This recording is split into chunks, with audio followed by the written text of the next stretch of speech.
Now, let's get into the meat of what we want to talk about today, which is creating an efficient layout for your kitchen. Emily, this is something you really specialize in. Tell me your thoughts. How do you start to look at a kitchen, work with a homeowner, and think about creating an efficient layout? Usually I start out with asking just lots of questions, personal questions about the family and how many cooks are in the kitchen, usually how many people live there, how many people are you going to be food prepping for. We talk about the overall space and then start to talk about the layout of what's going to be convenient for them, as far as, if there's someone cooking, someone washing, someone prepping, that sort of thing. So we usually start there. Okay, great.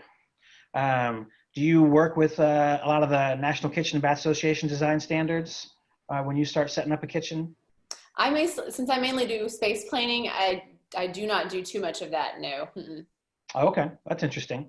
So you work a lot with just individual ergonomics and reach distances and that kind of stuff. Correct. Yeah. Yeah. Based on their height and, and their, physical ability, obviously.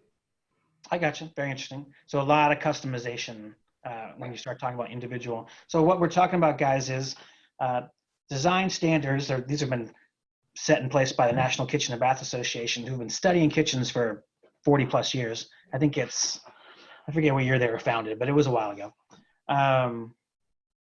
Those are average standards that can work basically for every kitchen. The reason countertop heights are 36 inches is because the NKBA says that's the standard, right? There's lots of design standards with the National Kitchen and Bath Association that most kitchen and bath designers will work with. What Emily's talking about is something a little different. It's the ergonomics of the individual. So like if you're short, 36-inch high countertops might be too high for you. If you're really tall, they might be too short. So she's talking about tweaking things to fit the individual. Both are very valid. It's pretty rare that we do make major tweaks like that, but normally, because I'm all about resale value, but for the most part, I mean, we do abide by the typical standards. It's not something that I go over with my clients. I just tell them that, we need to have this, we need to have 12 or 15 inches on the either side of the cooktop for these particular reasons. So I do make them aware of those if they want to make a change or if they don't feel like it meets their needs. I do still explain to them the certain things we do have to have for codes and that sort of thing, especially here in Houston. City of Houston codes are pretty. Are they pretty strict? Yes. Yeah, that has its pros and its cons. Yeah. Your kitchen shape obviously has something to say about the efficiency of your kitchen. If you're remodeling, especially, if you're building new and you've got a good builder, you pick any shape you want. If you're remodeling, however, you're often stuck with a certain shape and how those shapes can limit you. And then we like to talk about, Emily, sort of talk about this, how you're using the kitchen. Are there one cook at a time, two cooks at a time?